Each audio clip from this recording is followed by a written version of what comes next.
Hi everyone. Welcome to Booksmith. Thanks for being here tonight to celebrate the wonderful new book by Sarah Ladipo Manyika, Between Starshine and Clay: Conversations from the African Diaspora. Today is its first birthday. Let's welcome Between Starshine and Clay into the world. Thank you for being here. My name is Evan. I am the events manager here at Booksmith. I'm going to let Vendela and Sarah set up the book. I just want to say that I am amazed by this book and am loving it so much. It's just always a pleasure to read Sarah's work, and I think this is a special book, and I know that you guys are going to love it.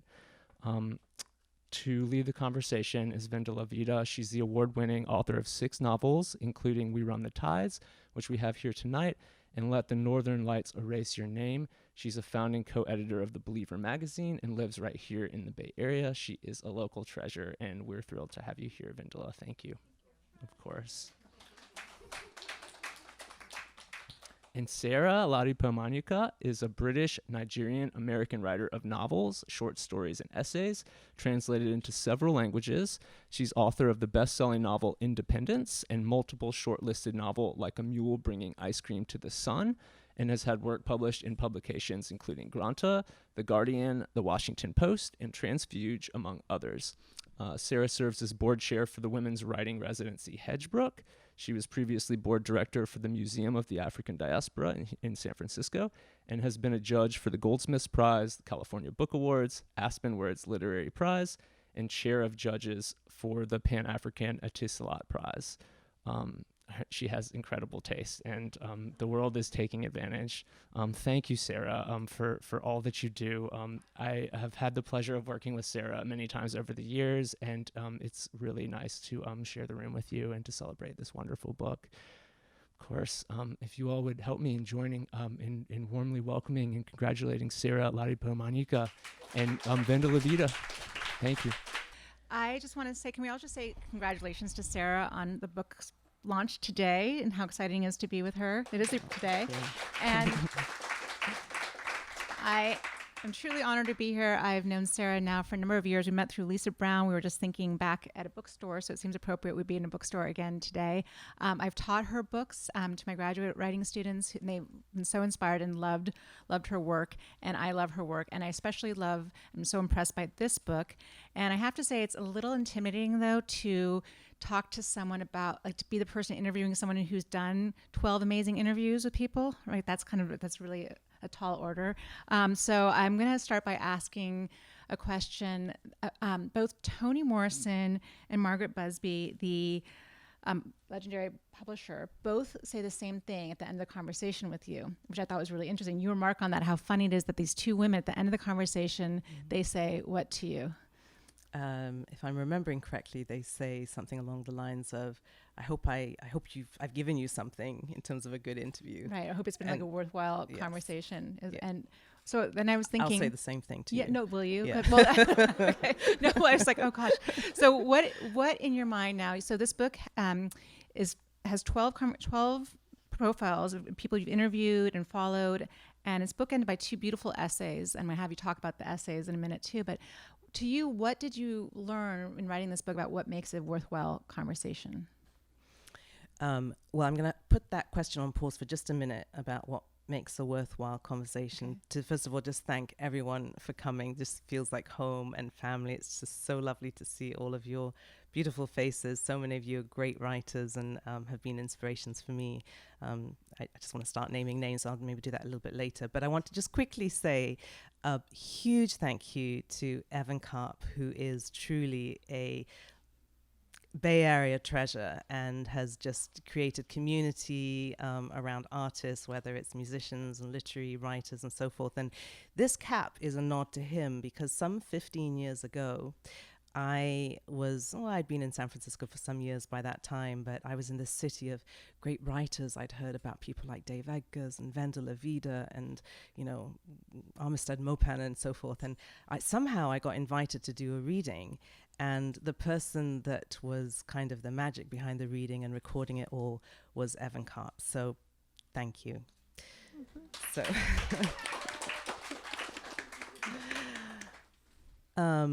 So the question about what makes a good conversation.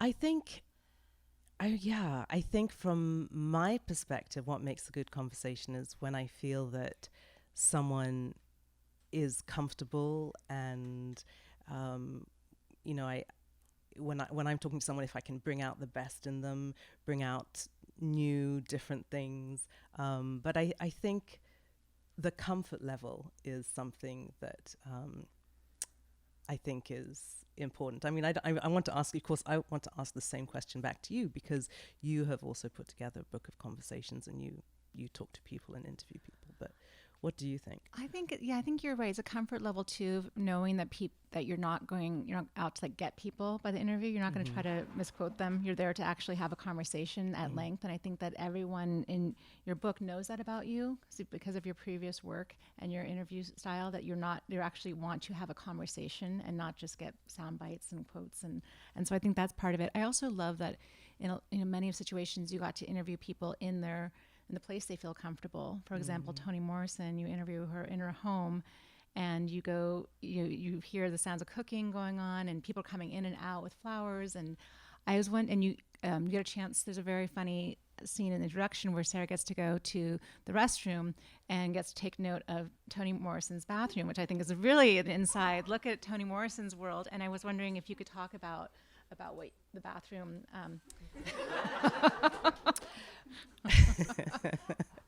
And the air freshener, and clearly, if we just mimic it, we'll just all write like her. So that's clear. Yeah. This bathroom had lots of amazing photographs.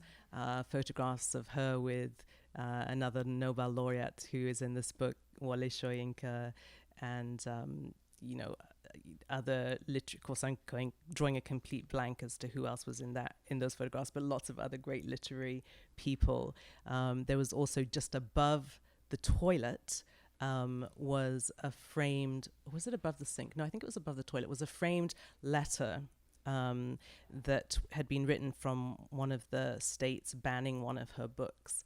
Right, it was above the toilet, I think. Yeah, right, it was above the toilet. Yeah, I mean, it was like, I mean, I know you'll appreciate this, Vendela, because I always think I don't think you have a great sense of humor, and there's a mischievousness to you, at least when you were younger. I really felt like creeping. I felt like creeping through her house and just kind of having a look at all these things. But, I mean, just being in her home was incredible. And one of the things I don't think I say in either the essay, or you don't get a feel of it in the conversation, is that there was, I think as part of her alarm system, that every time the front door opened, you heard this piercing ping, like really piercing sound. And that day, it was an Easter Saturday, there were lots of people coming in and out. And that was also just incredible. We hear this loud ping, and it's her son. And, her son, I say this in the essay, her son, she says, she's playful with her son. She says, "What have you brought me? And have you brought me a sandwich?" And he's bought her books instead, which is kind of metaphorical food for her. And then someone else rocks up, and it's Ned from the village, and he's bought this big bouquet of flowers. And she jokes with him too. He tries to find his way between us and give her a hug, and she says, "You're too fat, just like me." And then in the middle of this, her sister calls, and she's been very theatrical in the conversation thus far, but when she picks up the phone from her sister, it's hi Lois. I think it's Lois is her name. And it's just so, as to your point about being in a space that's quite special. And I think for me, one of the things that's special about this book is that for the most part, almost all of them are people that I've known well over the years, and I've seen in different places and different settings. I mean, right, like Cory Booker, even you met in London. It's in Oxford way back when he had some hair, an afro. Wow. And you have a long history with many of the people in the book. And can you talk about maybe who was the biggest surprise? Who said something that surprised you the most in the book? Were there any big surprises to you? Someone who had an answer you didn't expect, or someone who you thought had changed the most since you first met them? Or was there someone were there any surprises when you were either in the interviews, or I'm going to say when you're writing your essays? That the first essay, and the last essay, which I want to talk about next. Mm-hmm. Surprises. I mean, I've just been talking about Toni Morrison. I mean, I was so surprised by her theatricalness and her sense of humor. And she was funny. I was surprised by how much we laughed. I think, laughter is a thread that goes through this book, I think. And so I was often surprised at points at which people would laugh, maybe points at which they wouldn't laugh. Remembering sort of Wole Soyinka chuckling about how he couldn't stick to the adage in Yoruba that when you grow old, you should stop indulging in battles and conflict and so forth. And, he was very sort of straight-faced, I think, until he got to that point. So that's always interesting. Willard Harris, who is a local star, and she's the person who is 103. She was the first head of nurses here in San Francisco. She's always surprising me. We go for walks every week, and She's someone you met very locally as well. Yes. So I met her a few years ago on the eve of the presidential election, just before Donald Trump was elected president. And and we've just become really close friends ever since. And she's incredible. I mean, her life of over 100 years is quite a life, and how she can reflect on the past and the present and the future. And she's so hip. She's so cool. I have to tell you this little story. So I went walking with her last week, and over the holidays she went to visit her granddaughter. So I know she'll listen to this. So let me not tell too many secrets. So she went to Portland, and I don't know what airline it was, but the airline sort of in their systems only go back to 1920, and she's born in 1919. And it caused all kinds of trouble because she kept coming up as 3 years old. And so, so. I would like to ask you a question about the title, Between Starshine and Clay. And can you talk about the title and where it came from? Well, I love that you've asked me that question, because you have such great titles, Vendela, for your books. I always am curious as to what the next title will be. So this title, Between Starshine and Clay, Conversations from the African Diaspora, Between Starshine and Clay is a line and a little bit from a poet, Lucille Clifton, the great poet Lucille Clifton. And she wrote a poem entitled, Won't You Celebrate With Me? And I think I have it memorized, so I'll go for it. And it's, won't you celebrate with me what I have shaped into a kind of life? I had no model. Born in Babylon, both non-white and woman. What did I see to be except myself? I made it up, here on this bridge, between starshine and clay, my one hand holding tight my other hand. Come celebrate with me that every day something has tried to kill me and has failed. So for me, that poem speaks of self. That was. I hope I got it all right. But for me, that poem speaks of self-discovery, of someone finding their life's path, and of facing hurdles and barriers and overcoming, and the triumph in that. And so for me, as I was reading that poem while I was finishing up the edits on the book, it felt so right, because it felt like it encapsulates the spirit of this book. And, there are 12, maybe 13, 14, if you count the explorers in the last chapter, that I highlight. And all of them have been really inspirational in terms of, what they've done in their respective fields, whether they are known or not known, throughout the world. So that felt like a nice sort of poem to give to them. I love it. I love also the feeling of celebration that it lends to the book. And because it is a celebration, the table of contents starts with notes of a native daughter. I'm going to ask you to talk a little bit about your upbringing. And then the interviews are divided into 3 categories: creators, curators, and change makers. And then it ends with an essay that I really encourage everyone just to read and reread. I read it 3 times. I just love this essay so much. It's called The White Continent. So before I ask you to talk about the White Continent, I would like to ask you a little bit about, for people who don't know you and know your upbringing, talk about a little bit about where you grew up and who your parents were. So it's so funny. I sort of sat up when you said upbringing. And then I remember you saying that, you would lie a lot when you were a child. And I'm like, oh, it's okay. You can talk about anything about your upbringing. You can totally lie right now. Right. Yeah. I can make it up. So my father is Nigerian, black Nigerian. My mother is white British. At the time, my grandparents disowned my mother for being with my father. They came round later when I was born and when my brother was born. So an interracial, cross-national parentage. I grew up in Nigeria. My father is an Anglican vicar. My mother was a physiotherapist and then very much hands-on, full-time mother of 2 kids. And I grew up in the north of Nigeria and in a very mixed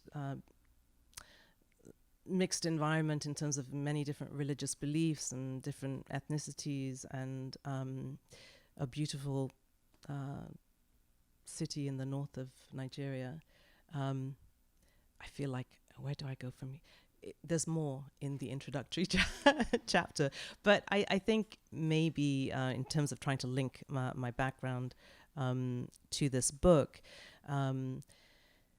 so I lived in Nigeria. I also spent some time living in England and in France, and now obviously I live in the States. And so I think the part of me that is so interested in Pan-Africanism and the global African diaspora is in part perhaps because of the sort of background that I've had and the privilege that I've had of living in different places, of being married to someone from my dear husband from Zimbabwe, so spending time in Zimbabwe and Southern Africa as well. So there's definitely that global interest that I have, and I think also being a Anglican vicar's daughter, a PK, as Henry Louis Gates said. Pastor's kid. Yeah, yes. Immediately he says a PK. Yeah. But that's a whole other conversation. Okay, I won't ask you. I have so many questions about that, but I won't ask you that right now. I would love to ask you to read a little bit from the final essay, The White Continent. If you can share with us a little bit about that. Okay. So I think it probably makes sense to read from the beginning. Okay. The white... Maybe I need some...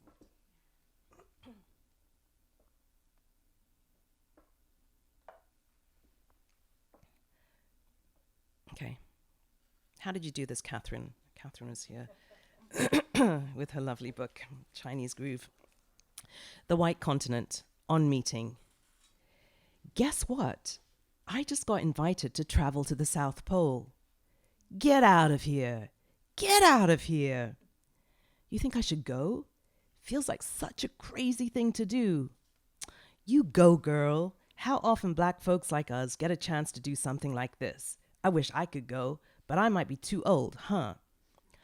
After weeks of feeling torn over whether to accept a friend's generous invitation to join a South Pole expedition, weighing everything from excitement to worrying about the cold, from traveling during a pandemic to the extravagance of such a trip, it's the voice of my friend Willard in this book, a 102-year-old, now 103, African-American woman that convinces me to go. Antarctica, January 13, 2022. 30, 20, 10. I can hear the countdown from the cockpit, and then comes the bump as we hit the blue ice runway, speeding forward, rattling and lurching to the left, to the right. I hold my breath and hold it, until I feel the plane begin to slow. Then, with relief, I join in a burst of applause. We have landed in Antarctica.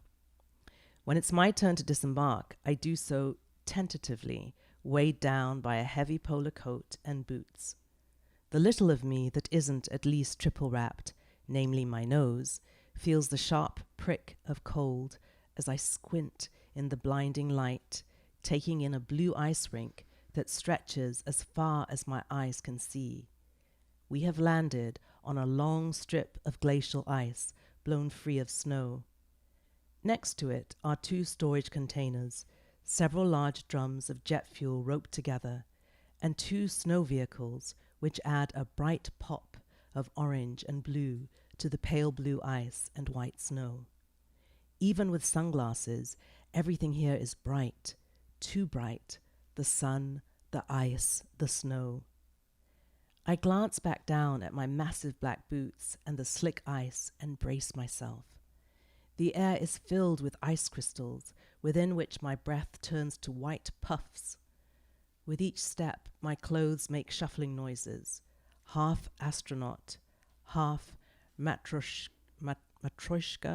nestling doll. My outer layer is a long, bright red polo jacket worn over heavily insulated black trousers. Beneath these, I wear 3 more layers.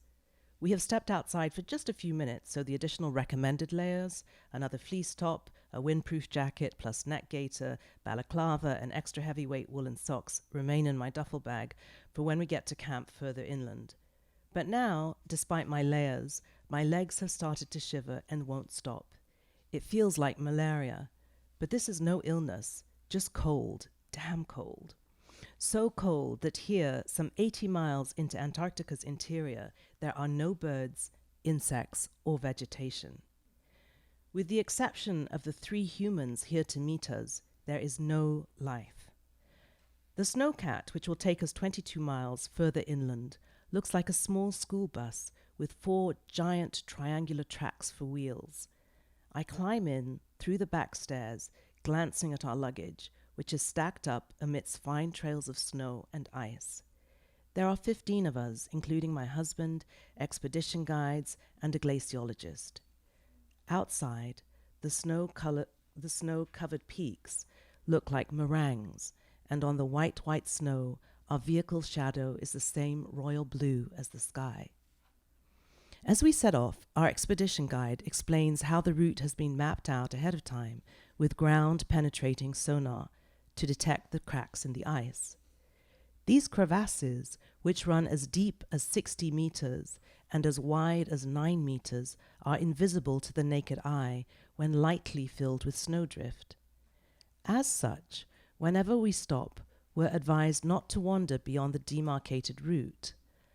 Our glaciologist, who has lost colleagues to crevasses, once had a narrow escape himself. If you hit one, he advises wryly, hope to fall deep and hard, as there's little chance of being rescued. We journey for another 2 hours, passing the Ellsworth mountain range, whose peaks are completely submerged beneath glacial ice and snow.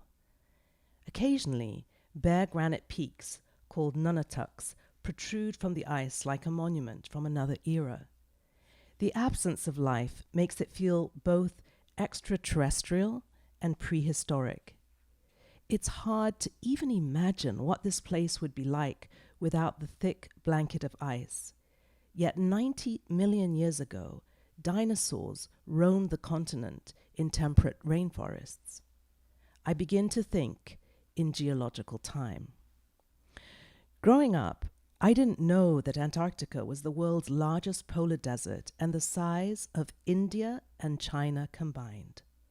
But I did know something about deserts. I lived in the northern city of Jos, Nigeria, 1,500 miles from the Sahara Desert. And during Harmattan season, the winds brought in the fine cinnamon Saharan dust. I was mesmerized by tales of the Sahara, its vastness, the extreme heat, the beauty and terror of it, but most of all by stories of its nomadic peoples. Antarctica's polar desert feels analogous in terms of its striking beauty and lurking terrors, but it's bigger, much bigger, cold and empty. In the weeks leading up to the trip, I'd followed a spate of articles about Antarctica's melting sea ice and wondered what visible marks of climate change I might see. Friends had asked, only half-jokingly, if I were taking the trip before all the ice melted. And to my surprise, our glaciologist explains that Antarctica's ice, at least its interior surface ice as opposed to the ice shelves on the coast, will not melt anytime soon. The ice, I learn, is on average 2 kilometers deep. 2 kilometers deep. Contrary to what I expected, the continent's interior is one of the few places on Earth that looks almost exactly the same as it did thousands and thousands of years earlier. The surface feels so pristine that I have nothing to compare it to beyond make-believe landscapes that I associate with toothpaste or chewing gum ads, all bright, clean, and twinkly. Ironically, unlike other parts of the world, such as here, where I live in California, it's the absence of visible change that makes me want to do more to preserve what we have. I find myself thinking of how much of the environmental crisis messaging is, of necessity, apocalyptic in tone, sea levels rising, ice shelves collapsing, and yet, now I wonder if such messaging may be doomed without some hope or inspiration. Instead of presenting visible signs of warming, Antarctica is a picture of what unspoiled, pristine environments can look like. It's a stark reminder that while our human species might perish, Earth will continue to exist on its own terms. The planet doesn't need us to exist. We need it. I'll stop. Beautiful.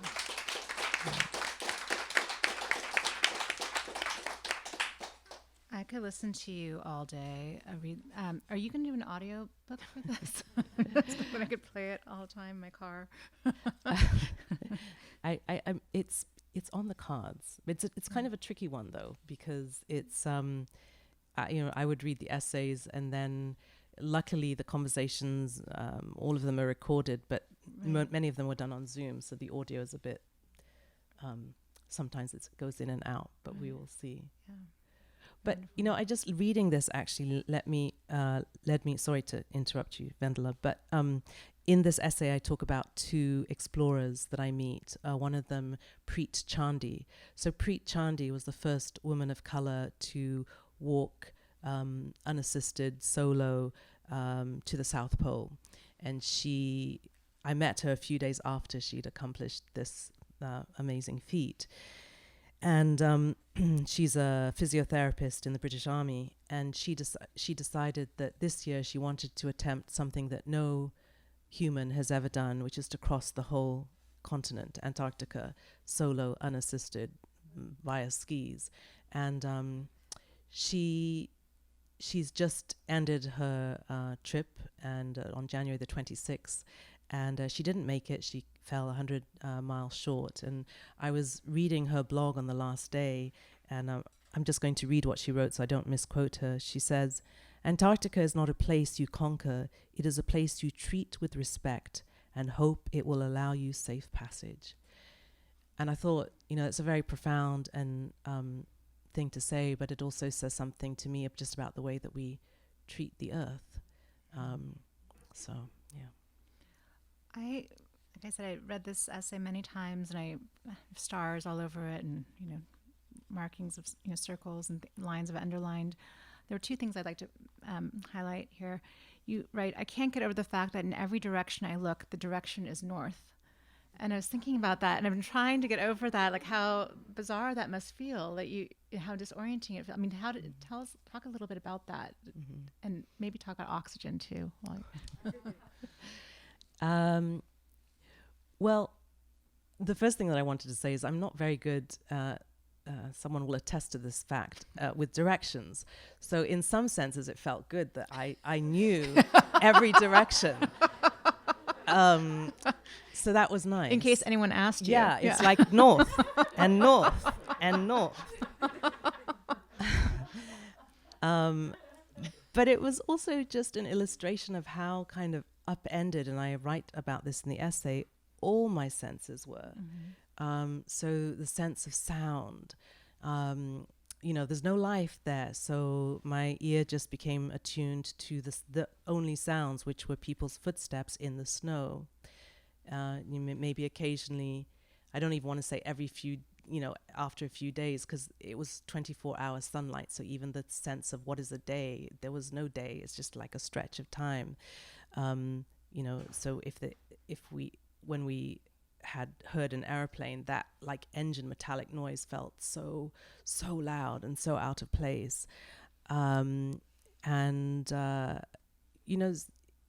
It was like being on a different planet. Smell.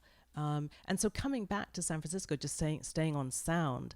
Remember the day that we got back to San Francisco, just like wanting to close, just so aware of noise pollution. This place is so loud. It's so loud.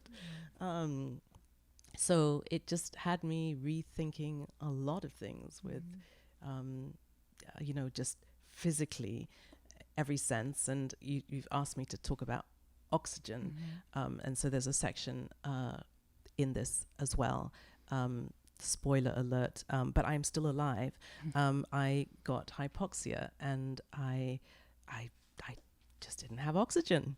And so just again, a reminder of how short life is. So I think I came back with all kinds of thoughts, but it really felt like I'd gone to another planet and was able to see things in a different light and treasure what we have. And like I just said in what I wrote, want to do everything we can to preserve what we have in this special planet.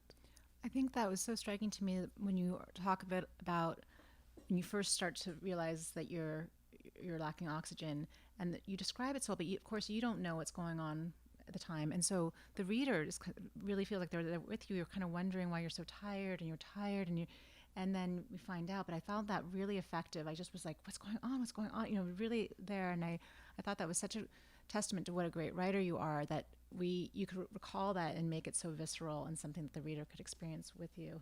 I thought, wow, even when she's like suffering from not having enough oxygen, she's still writing really well about it and taking notes in her head and for later. And I was really impressed by that. I also just loved this one sentence that I was hoping you could elaborate on. And yet, being in Antarctica makes me feel the least Black or African I have felt in a very long time, and this surprises me. Can you talk a little bit about that? Because I thought that was a really remarkable sentence, and the essay is called The White Continent, and obviously this sentence comes toward the end of the book. So, this book speaks about so many different things through the voices of people that I've been in conversation with. It touches on issues of racial discrimination, racial injustice, economic inequalities, gender inequalities, and here I was in this continent where, first of all, there are no people, and you have to dress up really warmly, so you have no idea what color. If it's a human, that's incredible.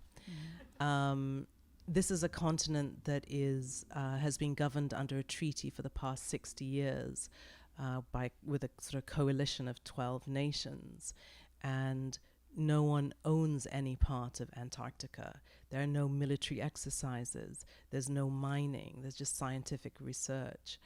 And so it was very different to I'm talking about America in this book. I'm talking about England. I'm talking about Southern Africa. I'm talking about West Africa. So it was very different. And in that sense, what you just read about, it was kind of liberating in a sense to come back to basics, which is what we are all human. And if we work together, we can make things work. And in that environment, you have to work together. You need your fellow humans, otherwise you die. Even someone like Preet, who, you know, did this trip unassisted and solo, that's kind of, I'm sure she would be the first person to say it took more than a village to help her get on that trip, to make sure that she survived that trip. You can't do things on your own. So I think that's really what struck me. Being, you know, ironically in the white continent, it's white because of the color of it's white, it's ice and snow. But all the baggage and the weight and the heaviness that a black body, and not just a black body, but, and I say this in the piece, but also a woman's body. One of the things that I say in the piece is like, this is the first time I was in an environment where I didn't fear any kind of, there were no bears, no snakes, no mosquitoes, and no sexual predators. I knew, you know, so all of this earth stuff that we deal with wasn't there. That's amazing.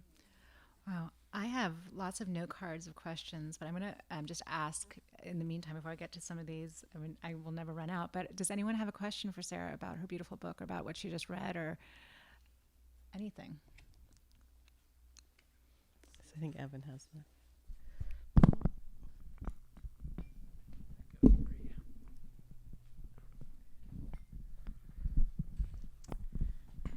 Thank you, Sarah. I want to quote something that you just read from Preet about not conquering and how it relates to listening, which is, I imagine, the underpinning of your whole book. Antarctica is a place you treat with respect and hope it allows you safe passage. To me, that is what listening is, and you're such a remarkable, empathetic listener. I'm going to say that again. Antarctica is a place you treat with respect and hope it allows you safe passage. Can you talk a bit about your own art of listening and how you honed it and where it came from, even as a young child? Thank you so much. Words spoken from a poet. I'm still learning to listen. Yeah, I feel that I can learn to listen better. But I think, Jennifer, in answer to your question about where it comes from, I think, again, growing up as a vicar's daughter at that time that I grew up, it was something of a time of kids are seen but not heard. And I was, maybe like most authors, I love to eavesdrop. So, you know, my father would have all kinds of, it was almost like a therapist, I think, in that people who would come and the issues and the problems. So I grew up eavesdropping a lot because, you know, when you're very quiet, sort of people don't realize that you're actually there. But also just growing up in the family that I did and with the parents that I did, just a strong sense of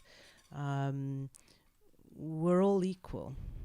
One of the things that Cory Booker says in our conversation is, I think it's one of the lines he uses a lot, but he talks about not confusing wealth for worth. And, you know, so things like this is, you know, my father wouldn't necessarily put it that way, but it's some strong ethos that I grew up with.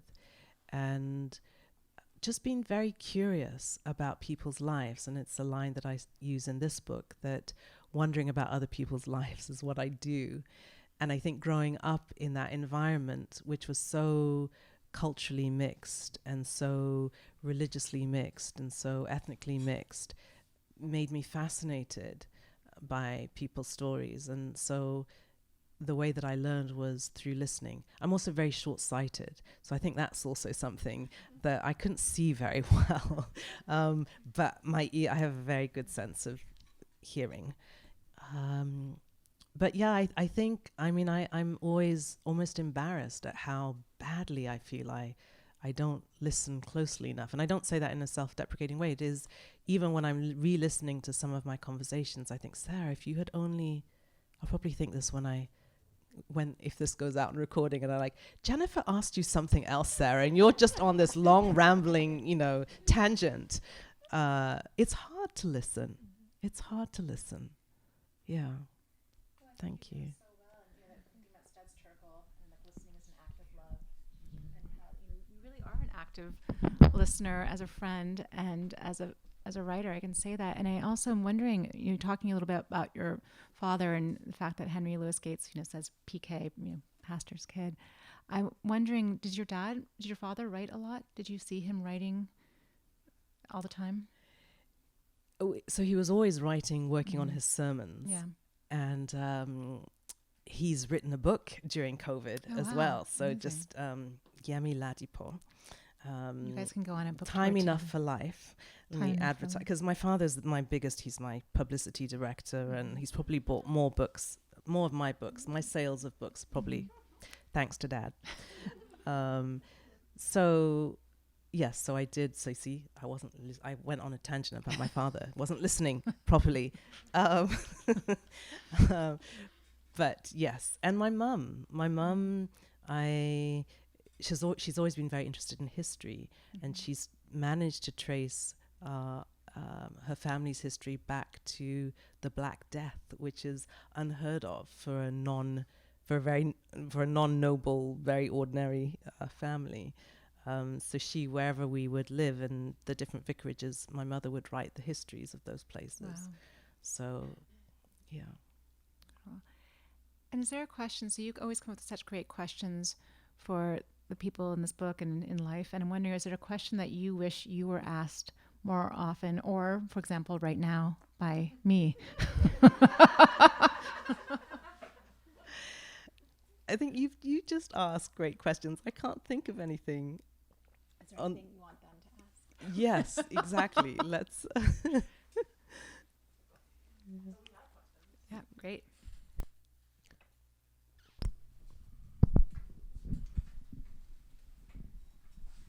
Hi.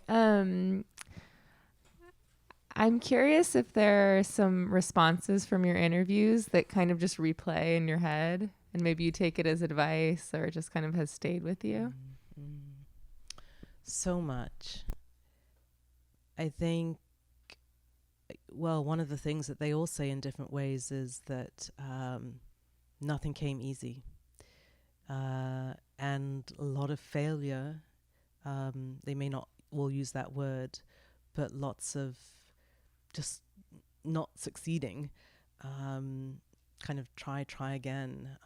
So again, goes back to the title, Between Starshine and Clay, and people who have no model, make it up, but not straightforward. Nothing was straightforward. And yet in the face of a lot of obstacles, a continued optimism and hope. And for me, again, maybe they wouldn't put it exactly in these words, but here's where I go to Baldwin. Baldwin speaks so much to me in so many ways, but one of the things that I think of a lot that he says, and I think others in this book also say, is that, to remain committed to injustices while keeping one's mind free of hatred and despair. So that came up a lot. And then, several of them actually said things like, in different ways, that they plant trees under whose shade other generations will sit. So a sense that people know that they're trailblazing in various ways, and they may not see the fruits of what they do until later. But yeah, it's a really interesting question, and one that I think lots of answers to. Yeah, hopefully things that you'll pick up. Thank you.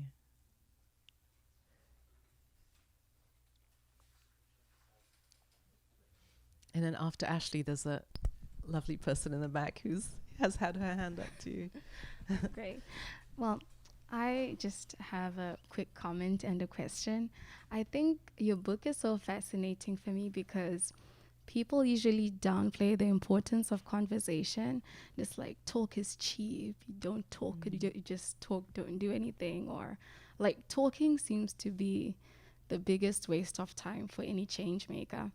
And I am so fascinated that you have a whole book based on people having conversations and talking to each other, and it adds so much value. And my question for you is, at what point do you see something so seemingly ordinary and understand that this could be such a valuable thing? How do you allow yourself to see opportunity in what other people would be calling mundane in a way?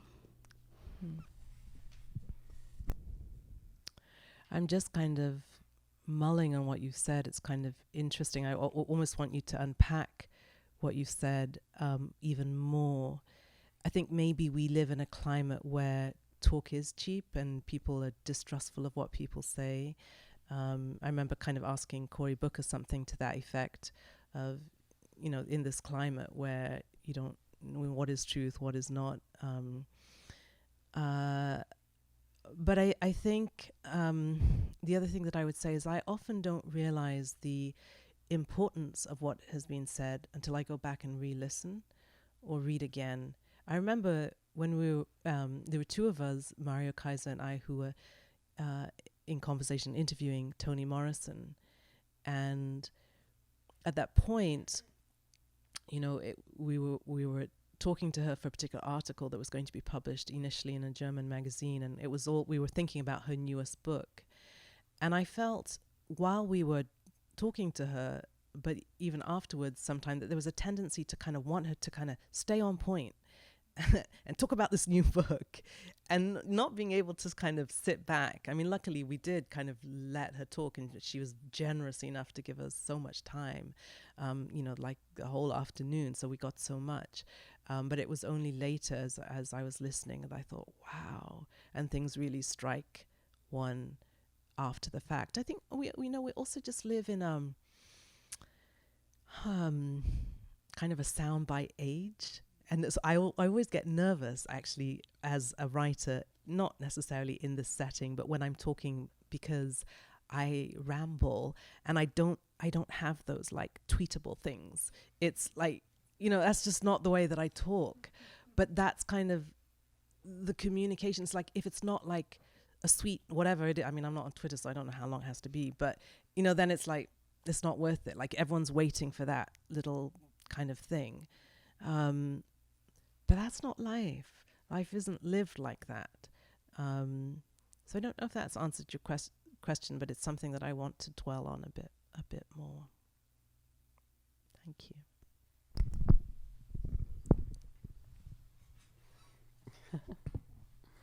Hi, first of all, thank you so much for being here. As you know, we're teaching Nigerian Lit around the corner from Urban, and Ari demanded I report back as to how this talk goes, so I'm really excited to be here. In all honesty, I have a million questions about Toni Morrison, but I'm going to just leave them. I'll email them to you. But my question is, coming from so many different places and having so many identities intersect, I'm curious as to whether or not you felt, you know, for example, more or less Nigerian talking to Wole Soyinka, more or less American talking to Toni Morrison. Like, how did your different nationalities affect aspects of your conversations? Mm-hmm. Well, I think whoever I'm talking with, and I've been thinking about the art of conversation and interviewing, because I'm trying to write a piece on this. Whoever I'm talking to, I'm always find myself looking for points of connection. So, you know, with Wole Soyinka, when I was talking to him, his latest novel is set, much of it is set in Jos, where I grew up. I think is it his father or his grandfather who's also a pastor, a vicar. So, you know, so those points of connection are not necessarily related to Nigeria, but they're just what we have in common. You know, with Toni Morrison, I talked about writing. So I'm always looking for those points of connection. And yes, it's sometimes enhanced by the fact that I know the geographical place that person has come from, or I've lived in that space, and so I understand to some extent the history. Yes, and so I think that definitely was a plus, and it's also what I read. You know, I think there are lots of books, or there are books that focus on America or on Europe, or Black British or African American or Black people in America, but not so many kind of looking at the whole Black diaspora. And ultimately, we all come from Africa, so so we're all part of the African diaspora. But so this comes back to Toni Morrison. Toni Morrison, when I talk about my fiction, I quote Toni Morrison, who said, "If there's a book you want to write and you can't find, then write it." And for me, I really wanted to bring together these different examples, these different inspiring stories from around the world, and show both, the many similarities, but also the differences. So not everyone thinks the same. Not everyone's had the same experience. And I was really eager to do that with this book. Thank you.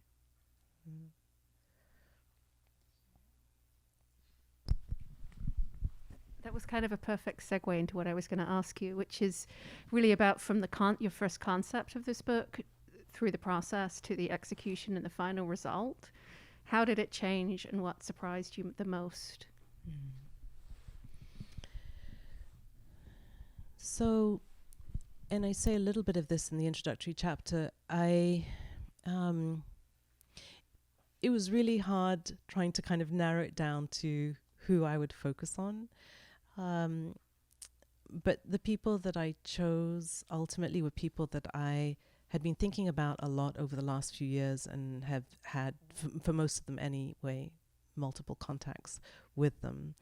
And then thinking about just things that I've thought in the course of my life. I've thought a lot about storytelling and stories, and the art and what art does in society, the meaning of art, and history, and whose histories are told, and how are things curated, and then the nature of progress. So everywhere I've lived, whether it's in Nigeria or Kenya or England or America 2020, or America, America any year. And so that's kind of how sort of I ultimately grouped this into 3 sections, focusing on the creatives, so the arts, and then the curators, historians, and then change makers, more broadly thinking about progress and the nature of progress, but realizing that there's overlap between all of those categories. And then bookending it with 2 personal essays. So that's sort of the structure. And I think the hard thing was thinking that there are so many other people that could be in this book. And one of my friends made it easier for me by saying, well, you can just do volume after volume after volume. In fact, one of the other people that would maybe in a future book is Masankho Banda, who is here.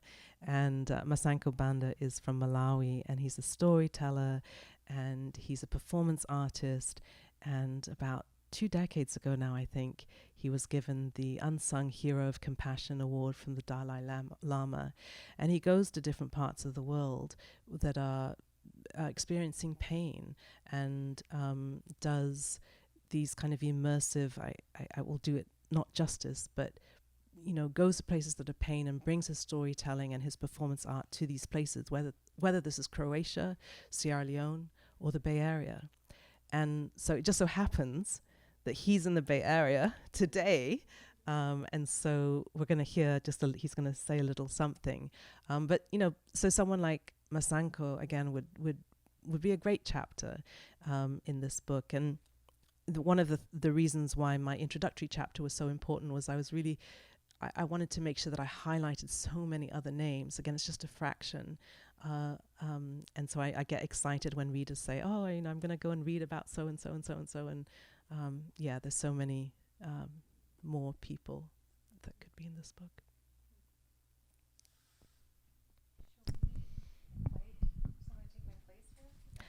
Oh.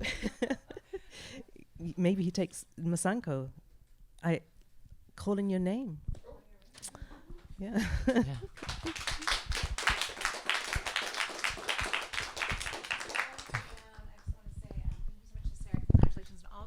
Also, Vendela. her books are for sale, and I think that she will generously inscribe them to you or whoever you would like her to inscribe them to after the end of the evening. Thank you so much, Sarah, and congratulations. Thanks, Vendela. Thank you. Thank you.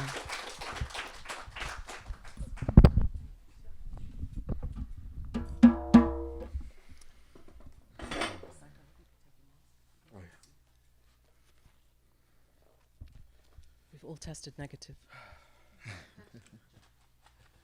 Good evening. Take a deep breath.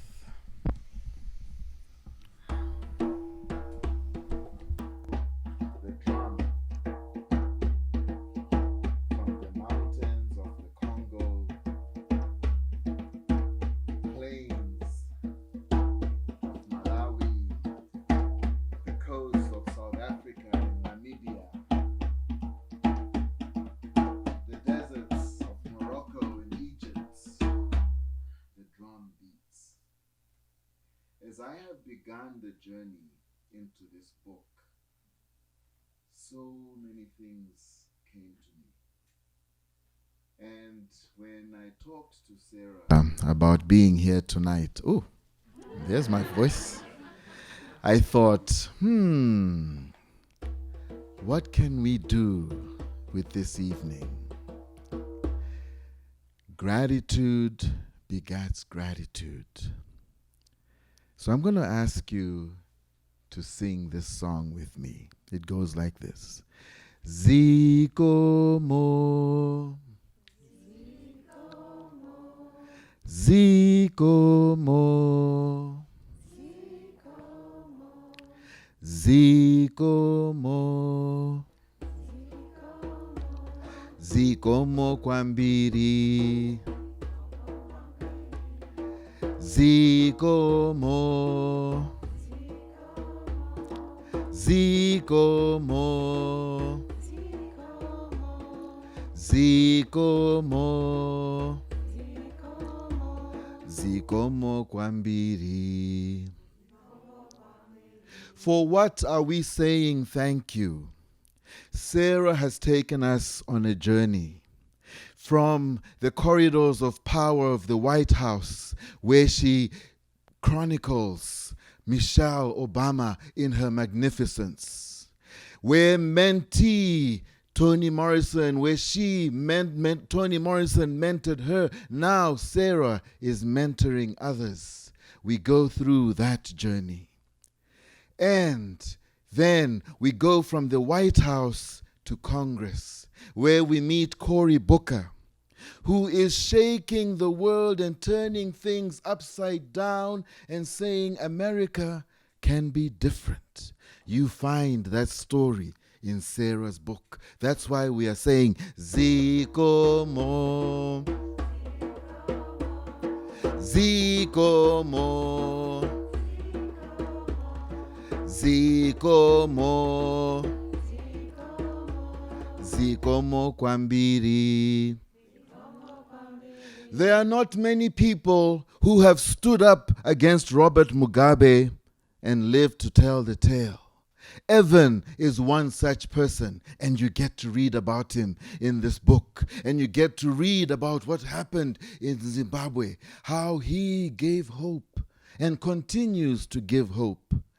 We also meet Koliswe Sitole, a filmmaker who is sharing pictures, moving pictures about women and children in South Africa. We get to read about that because Sarah sat with her and said, why, how, where? And we get to meet Margaret. Our voices have been suppressed, but there are people who say, no, black voices need to be heard. And so you get to read about Margaret Busby, who is the queen of publishing for black literature. Then Sarah takes us the only way that I can put it, to the top of Mount Kilimanjaro, a giant of African literature. 80 years he has given us an insight, not only into Nigeria, but the whole continent. Wole Soyinka. For this we say, Zikomo, Zikomo, Zikomo, Zikomo Kwambiri. And yes, Sarah bookends this amazing chronicle with her own story, Oyimbo.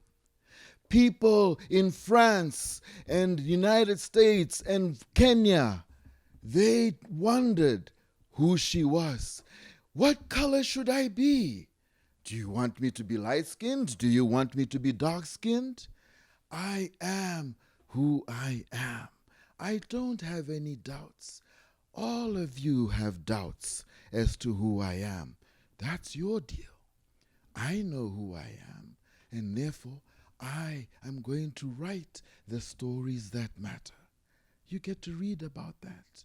And then this place that is so, so cold, that is so, so white, that is so, so desolate, but so, so beautiful.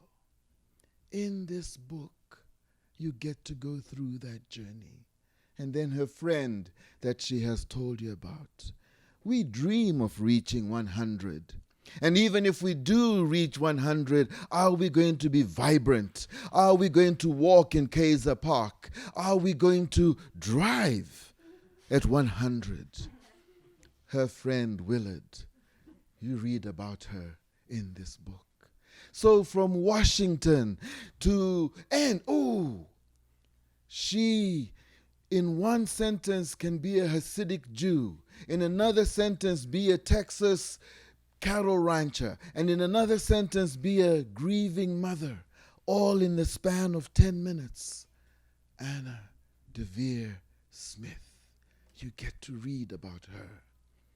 And the poet, Claudia Rankin. Words, awards, all of them are in this book. All of them speak to us. Sarah brings us this story. Master Griot.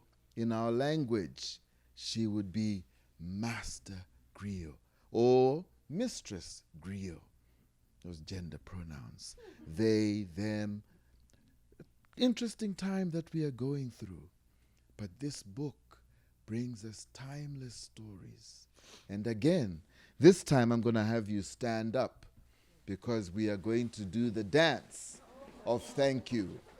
And you're going to go like this. Zikomo,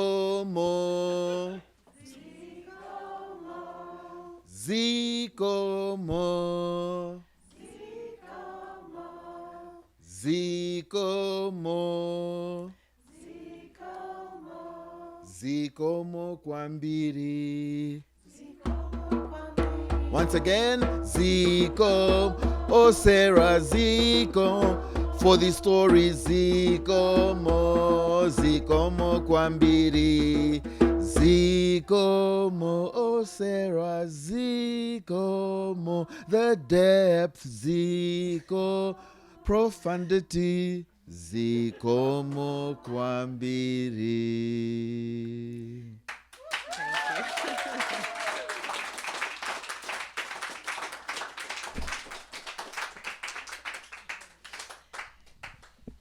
I just want to end. Thank you so much, Masankho. And I want to say I'm taking a leaf out of Meron Hadero, and a great writer who was here a couple months ago. And she asked people to sign her copy of her book, and I love that idea. So I would, whether I sign a copy for you or not, I would love everyone to sign my copy so that I capture the collective starshine that's in this book in my Starshine and Clay book. And you don't have to write. I've done some other readings, and people, I think, feel that they have to write something nice. Your name is very nice. You don't need to write anything more than that. So thank you so much. I really am so touched by all of you, and thank you for coming. And thank you. Thank you. Y'all keep it going for Sarah and for Masankho. Thank you so much. That was beautiful. And Vendela, thank you so much for leading the conversation tonight. And thank you all for being here. If you'll be kind enough to let Sarah part the sea here, and the signing will be in the front room. I guess we'll all be signing in the front room. This is exciting. But if you let Sarah get back there so we don't all get trapped back here, and also if you would be so kind as to just fold up your chair and put it aside, that would be incredibly nice of you. Thank you all so much for being here. I hope to see you again soon and often. And I hope you all enjoy this beautiful book, Between Starshine and Clay. Thank you. Yeah.